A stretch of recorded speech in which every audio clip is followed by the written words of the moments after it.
Hi, everybody. This is Gary Dean with Sentiment Timing, and this is our technical video report for Tuesday, actually Wednesday, sorry, October 30th, 2024. So, today it was a whipsaw day, and things were looking perfect. It seemed like the Condor trade that we took was, it was going to be, there was zero stress at all. But before I go into that, let's just go to the basics here. So we're still stuck within this range right here. The 58.63 down to the 57.97. So until it breaks, if the bears can get it through the say the 5800, then you anticipate it coming and testing these lows here at the 57.64. If the bulls, there's a little bit of a bigger gap than there is on the top, because if the bulls can get it above, the first one's going to be the 58.43. If they do that, then we're looking at another one right up at the 58.61. And then we have the highs up at the 58.79. But things are going as I thought. Just for this main reason is I wasn't really expecting either side to commit any massive positions heading into the elections, and it was this is pretty much it. The setups that we had today were on the long side, and this is the reason why. I'm going to show you some of the software. So basically, this is cycle momentum. It goes from at really 100 plus 100 to down 100.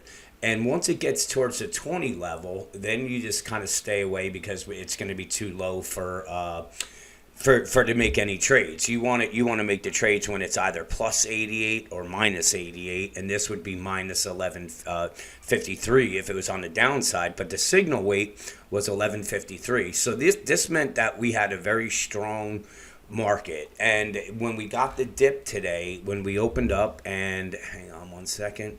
So when we opened up, let me go to the 15-minute chart here. So we opened up down right into support levels, as you can see right here.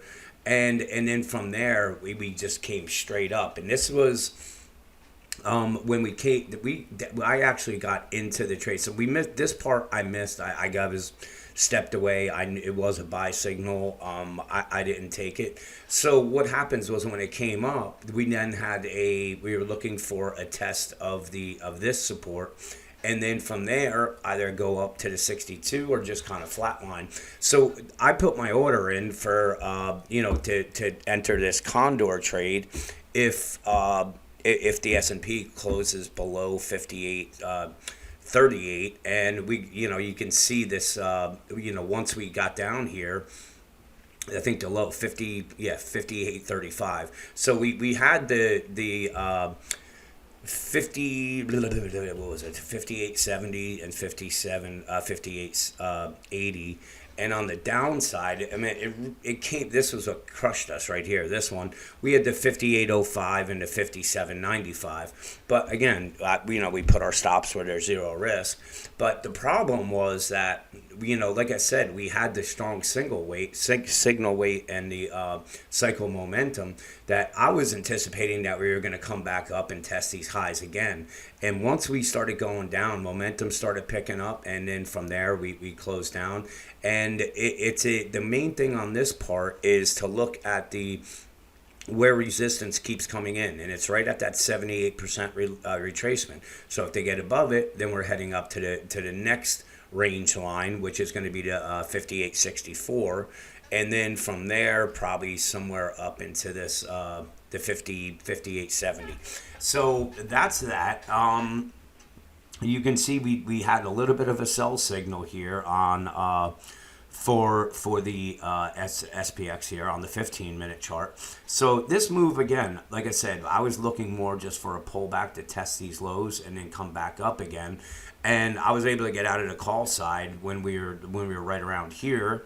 And then the put side, I was still in it, and I thought, okay, here's our move up.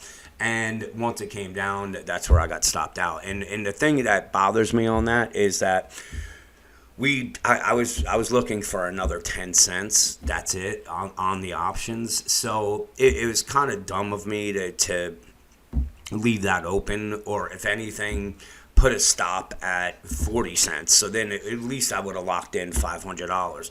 Instead, we've closed up 100, and because once we came down, everything that this signal weight was below this cycle momentum was below 20. So it didn't. I wasn't doing any setups with it, and that was it. So again, here's the where the resistance is. If we take a look at the 5-minute chart, you can see that here's where the support came in. Again, that 78 number. So what we're doing is we're actually playing ping pong between the 78 numbers. So here's the 58.49, and then down here we have the 58.12. So again, if they miss that, if they take this out, then we're coming down to the 5800.